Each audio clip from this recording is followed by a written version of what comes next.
My fellow Americans, I want to speak to you tonight about the need for us to lower the temperature in our politics. And to remember, while we may disagree, we are not enemies. We're neighbors, we're friends, co-workers, citizens, and most importantly, we're fellow Americans. We must stand together. Yesterday's shooting at Donald Trump's rally in Pennsylvania calls on all of us to take a step back, take stock of where we are, how we go forward from here. Thankfully, former Trump is not seriously injured. I spoke with him last night. I'm grateful. He's doing well, and Jill and I keep him and his family in our prayers. We also extend our deepest condolences to the family of the victims who was killed. Corey was a husband, a father, a volunteer firefighter, a hero, sheltering his family from those bullets. We should all hold his family and all those injured in our prayers. Earlier today, I spoke about an ongoing investigation. We do not know the motive of the shooter yet. We don't know his opinions or affiliations. We don't know whether he had help or support or if he communicated with anyone else. Law enforcement professionals, as I speak, are investigating those questions. Tonight, I want to speak to what we do know. A former president was shot, an American citizen killed, while simply exercising his freedom to support the candidate of his choosing. We cannot, we must not go down this road in America. We've traveled it before throughout our history. Violence has never been the answer. Whether it's with members of Congress of both parties being targeted and shot, or a violent mob attacking the Capitol on January 6th, or a brutal attack on the spouse of former Speaker of the House, Nancy Pelosi, or information and intimidation on election officials, or the kidnapping plot against the sitting governor, or an attempted assassination on Donald Trump. There is no place in America for this kind of violence, or for any violence ever. Period. No exceptions.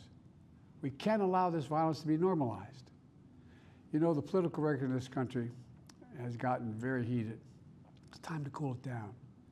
We all have a responsibility to do that. Yes, we have deeply felt strong disagreements. The stakes in this election are enormously high. I've said it many times that the choice in this election we make in this election is going to shape the future of America and the world for decades to come. I believe that with all my soul. I know that millions of my fellow Americans believe it as well. And some have a different view as to the direction our country should take. Disagreement is inevitable in American democracy. It's part of human nature. But politics must never be a literal battlefield, or God forbid, a killing field.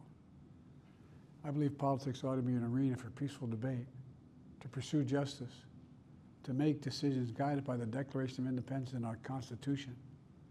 We stand for an America, not of extremism and fury, but of decency and grace. All of us now face the time of testing as the election approaches. And the higher the stakes, the more fervent the passions become.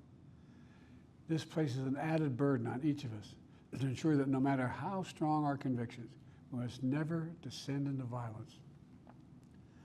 The Republican convention will start tomorrow. I have no doubt they'll criticize my record and offer their own vision for this country. I'll be traveling this week making the case for our record and the vision, my vision of the country, our vision. I'll continue to speak out strongly for our democracy, stand up for our Constitution and the rule of law, to call for action at the ballot box, no violence on our streets. That's how democracy should work. We debate and disagree. We compare and contrast the character of the candidates, the records, the issues, the agenda, the vision for America. But in America, we resolve our differences at the battle box. You know, that's how we do it, at the battle box, not with bullets. The power to change America should always rest in the hands of the people, not in the hands of a would-be assassin. You know, the path forward through competing visions of the campaign should always be resolved peacefully, not through acts of violence. You know, we're blessed to live in the greatest country on earth, and I believe that with every soul, every power of my being. So tonight, I'm asking every American to recommit, to make America, think about it. What's made America so special?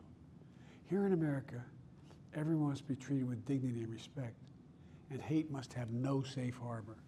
Here in America, We need to get out of our silos, where we only listen to those with whom we agree, where misinformation is rampant, where foreign actors fan the flames of our division to shape the outcomes consistent with their interests, not ours. Let's remember, here in America, while unity is the most elusive of all goals right now, nothing is more important for us now than standing together. We can do this. You know, from the beginning, our founders understood the power of passion. And so they created democracy that gave reason and balance a chance to prevail over brute force. That's the American we must be. An American democracy where arguments are made in good faith. An American democracy where the rule of law is respected. An American democracy where decency, dignity, fair play aren't just quaint notions, but living, breathing realities. We owe that to those who come before us, to those who gave their lives for this country. We owe that to ourselves. We owe it to our children and our grandchildren. Look, let's never lose sight of who we are. Let's remember we are the United States of America. There is nothing beyond our capacity when we do it together. God bless you all, and may God protect our troops.